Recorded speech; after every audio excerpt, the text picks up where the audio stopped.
উৎপল গুহ বিশ্বাস এবং করিমুল হকের উদ্যোগে নতুন ঘর পেল অসহায় এক মা।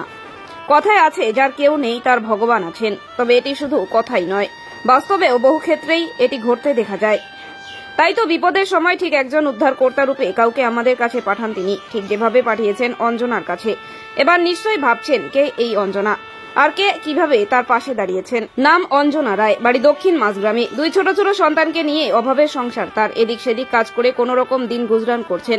এদিকে নুন আনতে পান্তা ফুরোয়, তার উপর থাকার ঘরটাও গেছে ভেঙে। কষ্টের এই খবর এলাকার প্রতিমা রায় বিশিষ্ট সমাজসেবী তথা পদ্মশ্রী করিমুল হককে জানান।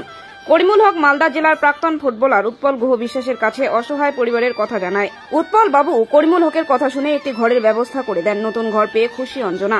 এখন আর রোদ বৃষ্টিতে সন্তানদের নিয়ে কষ্ট পেতে হবে না তাকে। ক্রান্তি ব্লকের দক্ষিণ ঝাড় মাঝগ্রাম এলাকার ক্রান্তি পুলিশ ফাঁড়ির পাশে থাকা অসহায় দুস্থ অঞ্জনা রায়কে সহায়তা করলেন উৎপল গুহ বিশ্বাস। আর্থিক সহায়তা এবং করিমুল হক সহযোগিতায় তার মায়ের স্মৃতির উদ্দেশ্যে অঞ্জনা রায় পেলেন ঘর।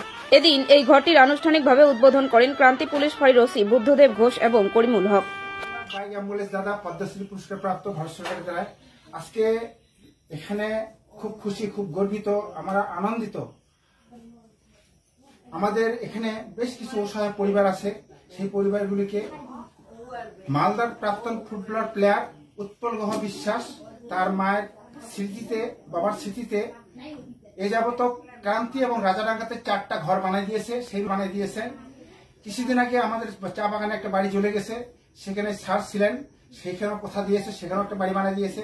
তা আজকে ক্রান্তির ফাঁড়ির বড়বাবু আমাদের আছেন, স্যার নিজেই আছেন। আজকে অসহায়